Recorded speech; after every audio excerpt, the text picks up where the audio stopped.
and they don't really like me. Cause I can fuck your bitch and fuck your mom and auntie. Depressed, angry, and alone. We've all heard people say that Gen Z is addicted to social media, but is this just something people like to claim, or is it really true? This video explores the answer to that. But right off the bat, it's clear to see how destructive social media can be and how much damage it's already done to Generation Z. And by the way, I'm technically part of Gen Z too, so when I speak to you, I speak to myself. I'm Visual We all in the Venture, same make sure boat. you guys watch Let's the get whole it. video because it Visual unpacks Ventures got them bangers. damage to the brain and the body. Gen Z is known as the internet generation. They are society's digital natives, spending an average of 7 hours and 7 minutes a day on Yeah, I ain't gonna lie, I already know I'm social terminally online. media. On average, Gen Z spends over 49 hours a week on their devices, which is more hours than a full-time job. With so much time in cyberspace, how do they have time for the real world? The answer is they don't. Alexis Spence was only 11 years old when she discovered Instagram. From then on, her life changed forever. At first, Alexis signed up to find more content about Webkinz, a kid's web game about stuffed animals. But soon she fell into the endless content rabbit hole. She found accounts of models and fitness gurus, which made her feel self-conscious about her own looks. Seeking comfort, she turned to online communities, but the people she met there were far from friendly. Instagram's algorithm suggested harmful accounts for her to follow, encouraging unhealthy behavior. And being 11 years old, Alexis didn't know better. She was easily influenced by these pages. Through these accounts, she found a series of group chats. But these group DMs only made Alexis feel worse about herself, with the members peer pressuring her to continue her newly found bad habits. She was on social media at 11 years old without our knowledge, without our consent. And from there, she very slowly withdrew, and piece by piece, we began to lose our daughter. And by 12, Alexis was completely addicted to her phone. She started drawing artwork of herself crying with her phone nearby, along with self-depreciating comments written on the paper. This was when her parents realized just how bad social media was for their daughter. They tried parental controls on her phone to block her from going on Instagram. They even tried taking her phone away, but that only angered Alexis, causing her to punch a hole in the wall. Whatever her parents did, it didn't matter. Alexis had an addiction. She secretly went online at night, creating alternate emails and accounts, hiding them from Sound her like an ill parents. parent. She even downloaded an app hey. that disguised Instagram as a calculator, so her parents didn't know she still had it on her phone. By the age of 15, the negative influences of social media had become so detrimental to her health that she was hospitalized. She spent 2 weeks in a ward without access to her phone or the internet, and that's when her parents believed they found the root of Alexis's problems: social media. So I believe that Alexis's parents are also to blame. But there's no doubt that social media has added a completely new element to parenting that was never there before. According to a survey by McKinsey and Company, 27% of Gen Zers said that social media has negatively impacted their mental health. But despite how badly social media affects our lives, we can't seem to put down our devices. That's because social media stimulates our brain like substances would. When scrolling through your phone, you get short bursts of dopamine, the feel-good hormone that creates the feeling of pleasure. And since social media is an endless scroll of content, it's like an endless supply of dopamine. But the problem is, this feeling becomes your norm. Since Gen Zers are so used to this constant stream of dopamine, when they don't have it, everything feels wrong. This is what creates the addiction. When they don't have it in their day-to-day life, away from their screens, they feel much worse than they normally would, as if they're having a come down. 42% of Gen Zers said they could not stop using social media if they tried. The most common words they associate with platforms like Facebook and Instagram: depressed, angry, and alone. So obviously, scrolling on your screens I love makes putting my you phone feel down and worse, not checking right? For fucking me, after social an media. hour of Shit doing fucking suck, this, honestly. just like laying down, I feel empty. I feel sad. So there was one thing that helped me with this. Before it was like blazing hot outside. Right now it's like 100 degrees every day. I would wake up and go on a run in the morning, but I wouldn't just run. I would run and learn at the same time. So how do I do that? Earbuds. So I would go on Audible, I would listen to a book about growing on YouTube, or even self-development. You goddamn sponsor in there. That was a nice little slide though. I ain't gonna lie to you. That was loud. Many influencers I know on what the fuck social you was media doing. are obsessed with getting likes and follows that they act without thinking about the consequences. Some of these actions are ridiculous, while others are straight up dangerous. Kick streamer Neon is no stranger to controversy. At just 19, he has built a huge social media following by doing crazy things in public. Although other streamers get in trouble trouble too, Neon is different because he doesn't seem to care about the consequences of his actions. A perfect example of this was in January 2024 when he shared some disturbing news with his viewers. On a live stream titled Clearing the Beef, Neon revealed that he received bad news from his doctor. He had only 3.5 days to live. I do have approximately 3.5 days to live. The doctors told me some crazy, and I just hope you guys can make me feel better and pray for me. But instead of feeling sorry for Neon, people did the opposite. His viewers accused him of repeatedly faking illnesses, leaving comments like, "It's so sad that he has to constantly lie about his safety and health for views." Another one saying, "I've seen this script before." Some even pointed out that Neon faked his death before, saying, "I honestly can't believe him if this was true because he's already faked his death." You'd think getting blasted by dozens of people would make Neon change his ways. That's on him, bro. That's the fucking fan base he created. Damn, man, I faked my death, bro. Yeah. Good times. Really, really good Was that times. the first thing you Nigga's did? That stupid. That kind of I took actually it did up? it twice. No one knows about this because I deleted it. Plus, he's still I said I young got and in a shit. car crash and died. But that drama was nothing compared to when he tried to mess with one of the most powerful men in the world. In December 2023, what started as an ordinary live stream quickly turned into a serious situation. Around that time, President Donald Trump was scheduled to attend a UFC match. So Neon told thousands of people on his live stream that he would attend the event, walk up to President Trump, and confront him aggressively. So here's my plan, chat. You know, you can clip this and you know, foreshadow it in the future. What's gonna happen is I'm gonna walk up, you know, I'm gonna talk about Trump, and then it's gonna be a very You good can't do that. I don't care if the Secret Service is there. Yeah, you're going to give a Going up fuck. to a former You can't do president like that. This is insane. And You're it's fucking even more stupid, serious when bro. Surrounded by armed guards. Neon's comments quickly went viral. A lot of viewers thought he was just bluffing. They mocked him on Twitter, posting comments like, "Bro's not gonna say one thing." However, considering his past behavior, others believed Neon was crazy enough to do what he said. To prove his seriousness, Neon bought tickets to UFC 296. Then he live streamed himself heading to the T-Mobile Arena in Las Vegas. Bro, where letting the this event was fucking taking internet place. shit It looked cook like his he was fucking really brain, bro. going This to nigga do it. Neon. Everyone watching the live stream was hooked. However, they were all about to be disappointed because when Neon was a few minutes away from the venue, he heard something that ruined his plans. He was just banned from entering the event. Neon's manager received the news and told him that he wasn't allowed in. Your name was dropped specifically by Dana. You cannot come in here. And somebody else said something weird that has the Secret Service buzzing right now. What? No. Wait, Dana said my name? So how did he Nigga, get because that? you literally Neon said it revealed on his air, plans on social media, dummy. which led to someone sharing them with UFC's president Dana White, the man in charge of the event. Dana Exactly. decided not to take any chances. Yeah, He told Dana all White not security having that guards shit. Neon was not allowed to come in. No Yeah, matter you not what. bringing that Press dumbass shit conference here. After the event, Dana was asked about the issue. There's a popular streamer online called You not bringing that goofy ass streamer shit here. tonight. What happened is he said some stupid on Instagram. You were close when you start saying stupid like that. Yeah, Dana White don't play you're this shit. probably going to get busted up and thrown out of here. The next day, Neon's manager, Kane, issued a formal apology on social media. Kane wrote, "Out of respect for the whole UFC, Dana White, Red Rock, and the greatest president to ever live, last night my client's actions were unacceptable and I'd like to formally apologize to anyone that was disrespected. Last night was the final straw, no more disrespectful trolling." Neon is just one example of the new wave of Gen Z influencers who don't care about consequences. In fact, this type of behavior is what keeps him and many others relevant. Two teenagers in Florida got into trouble with the law after participating in a social media trend called the Door Kick Challenge. Teens actually recording themselves kicking people's doors, and authorities are worried they could be putting themselves in some real danger. Over 2 weeks, the boys were caught on multiple surveillance videos kicking in the doors of 4 homes at night and early in the morning. The kicks were so hard they made some doors fly open. After the teens were arrested, they told cops they weren't trying to break into people's homes. They were just doing it for, you guessed it, social media. That explanation didn't help their case. That's light, bro. It's teenagers going around punching the shit out of people, calling it the knockout game and recording it. This kicking in the door shit, that's light. Motherfuckers is like committing actual assault on more so the elderly and recording it. The boys were charged with multiple counts of burglary. One man who had his door kicked in spoke to local news about how risky the boys' actions were. He definitely didn't think about, you know, there's definitely reactions to actions, and he didn't think about what could have happened. You know, it could have just that quickly gone that bad.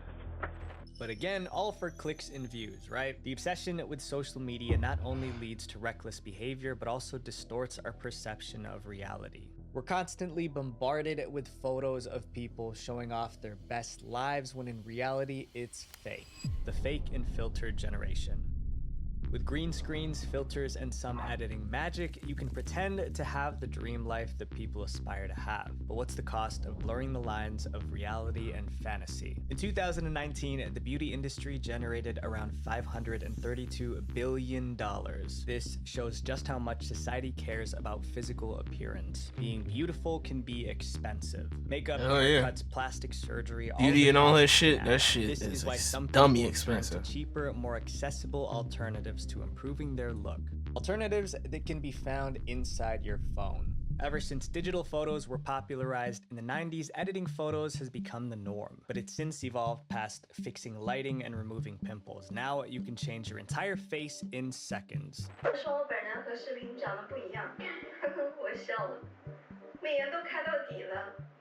In a survey by the City University of London, it was found that over 90% of young people in the US, UK, and France use filters. I mean, Meta, these the bitches company is behind ugly Instagram for and real. Facebook have also reported that Bitches is over hit for 600 real. million users have used filters. But with so many people They got relying filters on on. filters nowadays, how do we know what's real and what's not?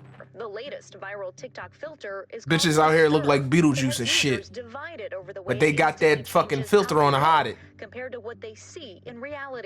This filter should be illegal. Here's the real me. With filters now a form of deception, it's easier than ever to go viral for good looks. But at the end of the day, filters can fail, which is the harsh reality that this influencer had to face. With over 100,000 followers on the Chinese live streaming site Douyu, Your Highness Chow Bailu was a fan favorite streamer. And forgive me because I don't really know how to pronounce her name. She became famous on the site for her sweet voice and looks, with many of her supporters seeing her as not just a streamer, but a goddess. Her fans were said to worship her, sending her thousands of dollars. This is ridiculous. Her most loyal fan gave her over 100,000 yuan, which is almost $15,000. Although Bailu was praised for her beauty, she never streamed with her face showing, using a GIF to cover it. The fans still idolized her from the few photos that she posted of herself. Are you on social serious? media. The truth couldn't hide forever. On July 25th, 2019, the Douyu platform glitched and the GIF covering Bailu's face disappeared during a live stream. Bailu, who wasn't looking at her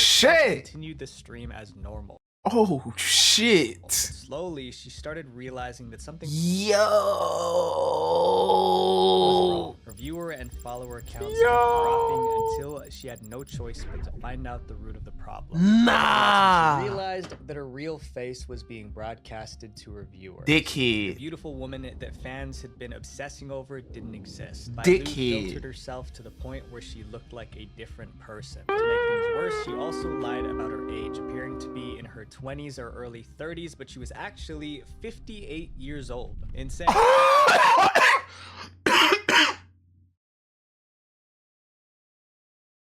What?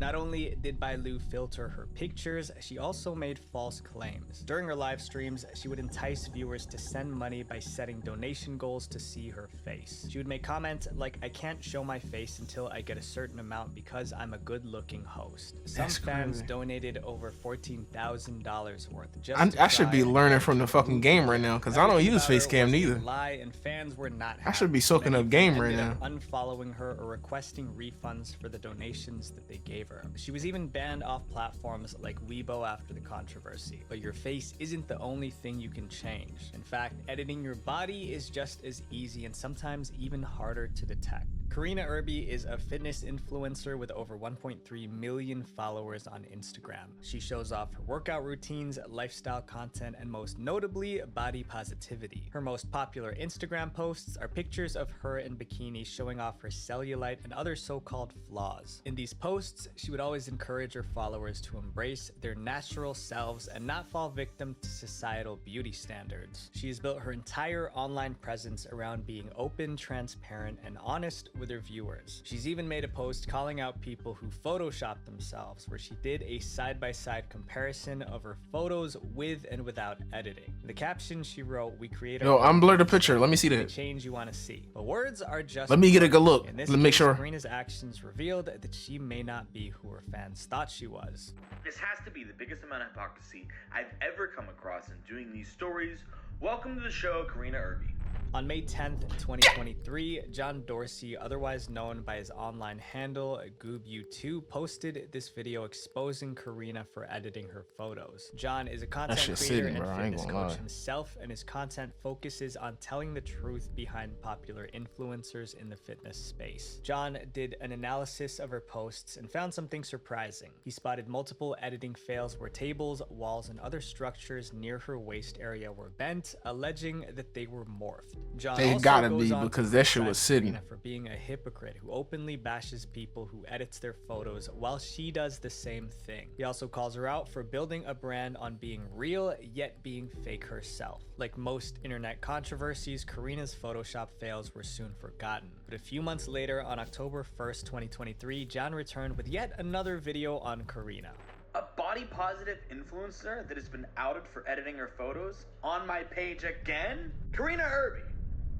John also revealed that after his first video, Karina's legal team sent him a cease and desist letter, but he had no intention of following it. In this video, he once again showed another case of Karina editing her picture, which was recent. You edited this photo so much, it warped space and time. This time, Karina actually responded directly to the allegations. She posted these two stories on her Instagram admitting to her editing fail. She claimed she was trying to remove a slip-up, which is why the windscreen in her photo was warped. She also wrote, "In my defense, fuck out of here. Anything flattering to my body." With so many influencers faking their beauty, what impact does this have on the internet generation? According to research conducted by the Dove Self-Esteem Project, by the age of 13, 80% of girls have downloaded an app or filter to change their physical appearance. The City University of London also reported that out of a group of 175 participants with an average age of 20, 90% of them have admitted to using filters or editing their photos. This shows that influencers like Bailu and Karina actually make an impact. To look more like the stars they see online, Gen Z edits their faces and bodies. Then they compare themselves to the fake version they created, hurting themselves even more. People like with filters are like people with the unimaginable bodies that are all fake. All fake and perfect, and it's like, why can't that be me, you know? There are millions who look up to influencers thinking that they can trust them, and having faith in them can lead to much worse than what we've seen already. Trusting the wrong person. Since they were young, Gen Z has used Instagram, Snapchat, TikTok, and YouTube to get news and understand the world. That's why most of them trust the influencers they follow. And some of them is However, following the wrong influencers people, aren't always yo. honest or reliable, and they Some can of them is mislead following their the wrong followers in fucking many people, yo. ways. Unfortunately, many people learn that lesson the hard way thanks to the Save the Kids scandal. Save the Kids was advertised as a cryptocurrency with a noble cause. The creators of the token promised that part of the money made from selling the tokens would be donated to kids' charities, hence the name Save the Kids. It seemed like a win-win situation. Buying the coin could make you money while also helping kids in need. Even though the story sounded good, there were many red flags about this project from the start. First, the creators of the token wanted to stay anonymous. They called themselves Manny and H and said they couldn't reveal their full names for legal reasons. Fuck that. That wasn't the only shady thing Fuck about that this shit. project. It was really skeezy from the beginning and sketchy because their logo matched the Save the Children logo, which is like an actual charity that, you know, so they basically copied it and said we're saving the kids.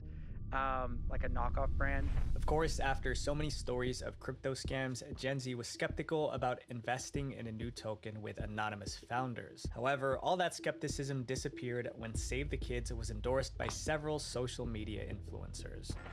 My name's Frazier. My name's Jarvis. I'm Tico. Yeah, no, fuck that. I'm Nikon. And I support Save the Kids. Nah. Save the Kids token. Save the Kids token.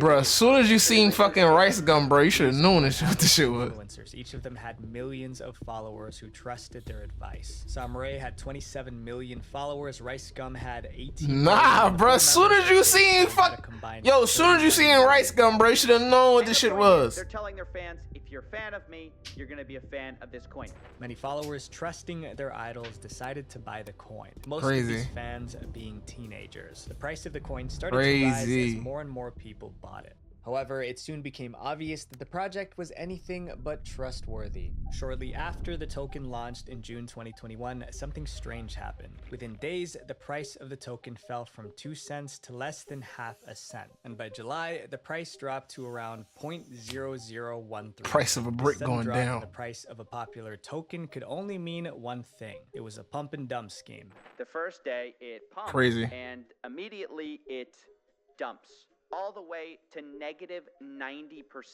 In a pump and dump scheme, scammers promote a token to make many people buy it, which drives the price of the token up. Then they sell or dump all their tokens at a high price, leaving others with worthless tokens. And that's exactly what happened here. YouTuber CoffeeZilla investigated the scandal and made a video revealing how some influencers purposely took advantage of their followers. According to CoffeeZilla's report, the influencers who promoted Save the Kids were given tokens before the public could buy them. However, some of the influencers sold these tokens as soon as the price went up. For instance, FaZe Jarvis sold 2/3 of his wallet within days of the launch, while FaZe K sold all his 6.2 million tokens to be left with just 4. And at the same time, these influencers were promoting the token as a solid long-term investment to their followers. CoffeeZilla also discovered other instances of FaZe K doing similar pump and dump activities with other cryptocurrencies in the past. Wow. In summary, Save the Kids was one big scam. The masterminds behind the scam were the 2 anonymous founders. However, it only succeeded because the influencers... When y'all should have known as soon as they said, said, yo, we gotta stay anonymous for legal reasons. The internet Come on, dog. Social media was full of angry posts from people who'd lost their money. Headlines like influencers use dying kids to promote a scam altcoin reflected how people felt about the situation. After the scandal arose, the Save the Kids website was taken offline. Influencers who promoted the coin quickly deleted all their Twitter posts about it. These brave influencers who got their fans into this, they peace out, they delete all their posts, and basically pretend like it never happened. FaZe Clan quickly distanced itself from the scandal, suspending their members who promoted the project. And fuck outta FaZe K, here. who was allegedly involved in similar situations, was kicked out of the group entirely. FaZe just Some keep influencers fucking- tried defending themselves, claiming that they weren't aware FaZe of the just keep scam. taking an Others L, stayed yo. silent, hoping the storm would pass, but the damage was already done. If you weren't sure that it wasn't going to be a scam, why promote it to your followers? In the end, these fans felt deceived by the very influencers they looked up to. This was just one of the many ways social media negatively impacts Gen Z. Another is the portrayal of perfect lives. We've already seen this in our earlier chapters, but this time it's driving Gen Z to take drastic measures to change their appearance. Embracing the plastic. Filters and Facetune may be able to change your face on social media, but what happens when you take things offline? For some Gen Z that can't accept who they are, there's only one other option: plastic surgery. Many content creators have gone viral for their beauty and become the faces of platforms like TikTok and Instagram. Widely considered some of the most attractive people on the internet, these types of influencers all have relatively similar features: sharp jawlines, small noses, and full lips. But not everyone can naturally have these features, so some Gen Z have taken it upon themselves to try and create the perfect face. Mia Dio was born on May 14th, 2001 in Miami, Florida. Ever since she was young, she hated how she looked. So in her teens, Mia started undergoing cosmetic procedures. On December 4th, 2022, Mia uploaded a video titled "I Was Ugly Until I Spent Over $30,000 on a New Face." The video went viral and has over 2 million views. In the video, Mia talks about the procedure she underwent to transform her face because she felt like she was ugly and in need of an extreme makeover. She started her first procedures at age 16 using a fake ID. First, 16. she started with lip fillers, but it gradually turned into a total redo of her face. Since then, she's gotten many refills of Botox, jaw surgery, and a whole list of other procedures. In the video, Mia also admits that her low self-esteem contributed to getting these procedures. So before you judge me, I don't really care because based off of this video, I am obviously my worst judge. You cannot outjudge me more than I have judged myself in this life. But the comments brought up an interesting point. Mia's face after her surgeries looked very similar to other famous models and influencers. Procedures are all characteristics of the basic face that has become the social media standard. And with Mia born in 2001, she's a prime example of Gen Z's fixation with what they see online. And Jolene is another influencer who took this addiction to the next level. Jolene Dawson is an Australian musician and influencer who is right on the cusp between Gen Z and millennial. Back in the late 2010s, Jolene became obsessed with the Bratz doll trend. Jolene spent over $150,000 in cosmetic procedures to look like a real-life Bratz doll. She documented her new look on her YouTube channel and Instagram profile. But a few years into her new look, Jolene got bored and found a new aesthetic to obsess over. At the time, animal-like looks were trending all over social media. People were comparing their faces to various different animals like foxes, bunnies, and most commonly, cats. I talk about this in more detail in my video, The Disturbing Rise of Brain Rot Content for Kids. You guys should check it out. The cat-like look has always been a thing, usually done in the form of cat eye makeup. But Jolene motherfuckers want to walk around looking like handsome Squidward and shit. Her bare face to resemble an actual cat, so look at this bitch. Spent over 10,000 pounds for procedures to give her a cat-like snout and flare out her nostrils. In an interview with The Mirror, Jolene said that she's never felt more like herself, and that she decided to pursue That's funny because a bitch did that on social media accounts. Always Sunny in Philadelphia. With a new look and new bitch turned herself into a cat.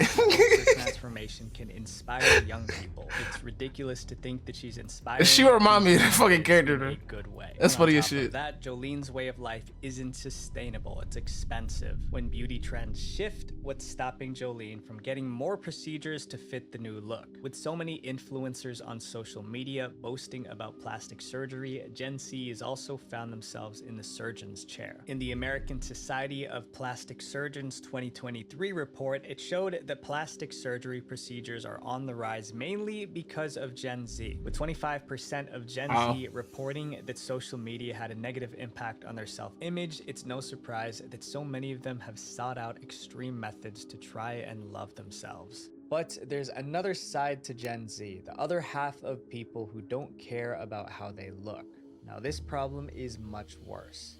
Isolation, the loneliness epidemic. In 2019, we were forced into a stay-at-home crisis that kept us isolated for 1 year. For some kids and teens, this was during an important time in their lives. Graduations, proms, college, all of that was stripped away from them. All they had for social interaction the pandemic was kind of lit though. But what impact did it have? Especially if he was a streamer. Loneliness has become a major problem. 73% of Gen Z reported that they feel alone either sometimes or always. Me for real. The University of Chicago showed 45% of Gen Z found it difficult to maintain relationships with their friends during the stay-at-home. Y'all niggas got friends? Social media offered a low-maintenance way for Gen Z to stay connected. They were able to carefully curate their responses to their friends or develop a persona that they liked more than who they are in real life. And even after the crisis ended, Gen Z continued to isolate themselves. With so many Gen Zers becoming lonelier and lonelier, this has caused a spike in hikikomori. This is a Japanese term that describes social recluses who isolate themselves indoors, usually only being accompanied by the internet and their devices. In other words, they're hermits. While these caged birds perhaps dream of spreading their wings, Yusuke has no desire to join them. Instead, he avoids all contact with the world beyond the tiny room he's barely left in the last decade. He's a hikikomori.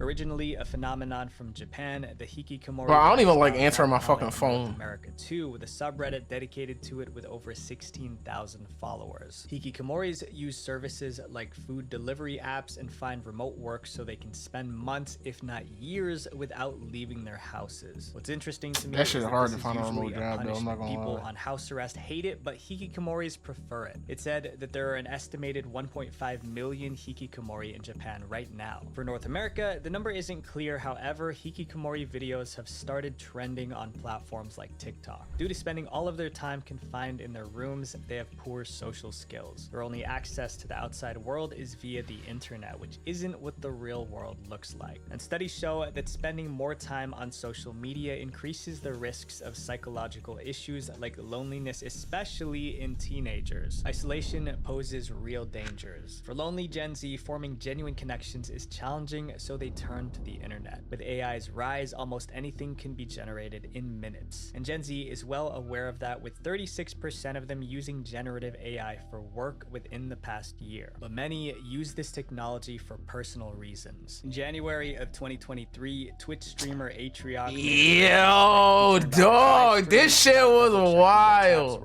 Yo, he got in trouble for that deepfake porn, bro. They were quick to point out a suspicious website on one of his tabs. The site was a deepfake website offering generated non-consensual AI images of streamers including Pokimane and Cutie Cinderella, who were both Atrioc's friends. On January 30th, Atrioc took to his It's so fucking weird because, like, yo, you fucking friends with him, bro. Like, that is so fucking weird. Like, you know them personally.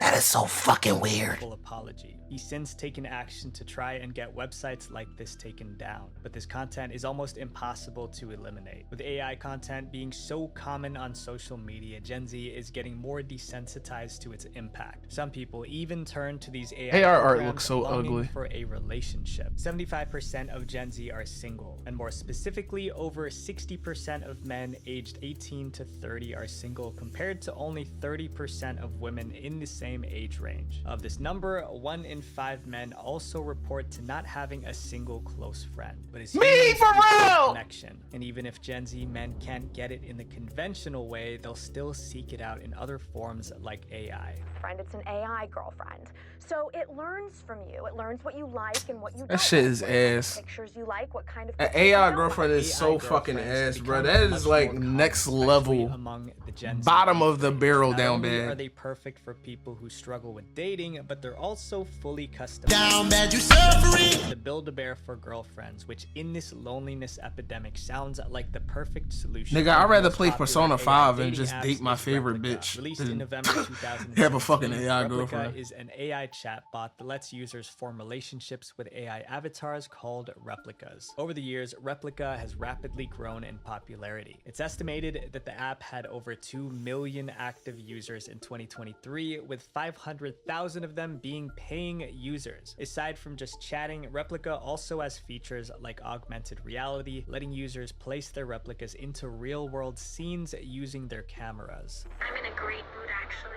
I'm glad you're here. I miss you.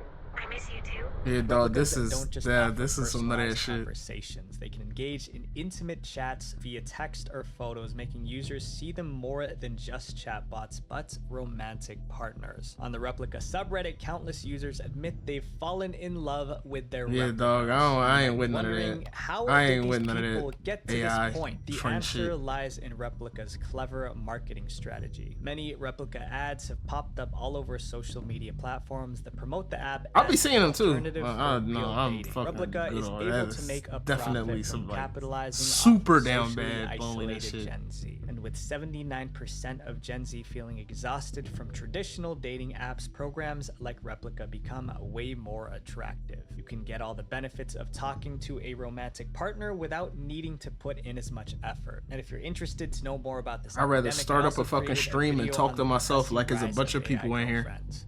Although social media contributed to the Gen Z loneliness epidemic, it's also taught people to do terrible things in real life. Built for bad behavior. There's a formula for going viral on social media, and sometimes it requires doing something outrageous that people can't help but watch. Trends come and go every day. One of the easiest ways to gain views is by hopping on a trend at the right time, but some trends can be terrible. Where TikTok users would dress as victims of global tragedy and inappropriately sing or dance on screen. In 2020, there was a TikTok trend going around where creators would dress up as victims of major historical tragedies. I remember somebody In these talked videos, about people that. would That wear shit was makeup crazy. to replicate what people looked like during those times. But insensitive trends are far from rare when it comes to social media, especially TikTok. Back in 2021, there was a trend called devious lick In the shit. trend, students would attempt to steal items Brody, from their this shit school was so or dumb. damage school property. The point of the trend was to commit a devious This shit was lick, so which was dumb. just an act of theft. The trend was one of the most popular ones of the year, but things soon got out of hand with students trying to steal things like toilets or sinks from their school bathrooms. TikTok is a daredevil. We've had middle schoolers that go into bathrooms and go on TikTok and then, oh, we're going to do this. They will tear down bathrooms and things like that. Our brains are dying. Since these teens are so Rotted, used to bro. imitating Cooked. behavior that they see on Brains apps is like cooked. TikTok, they become blind to the consequences. TikTok was fucking The them bold up, yo. trend, which I'm going to briefly talk about because of YouTube's policies, was a trend which involved filling large water containers with mixed drinks. This became popular on TikTok, and in March of 2023, 46 students were allegedly rushed to the hospital due to excessive intake. So how do we steer Gen Z or ourselves in the right direction? Fucking Despite all the dumbasses, negative, yo. social media This was a great is video. powerful tool for Gen Z. I'm talking to And by being on the cusp of millennial Gen Z, I agree with everything you fucking I said. admit I get caught Gen up Z in is cooked, scrolling just like we feed watched the while fucking Gen flashing Alpha right to video. a They refreshing just text to the see next up latest cooked. news. But Gen there are Z been ways to fucking consume cooked. content in a We being healthier honest. way. I'm not sponsored by them, but I use the app OneSec to help me consume content more mindfully by adding a delay before opening apps like Instagram. It's helped me out a lot, and I hope it will help you out too. My friends, if you stop scrolling endlessly, you'd be surprised at what you can achieve. Visual venture. Good shit. All right. Hello, friends. Make sure Time for some you guys motherfucking click Call of Duty, subscribe bitch. here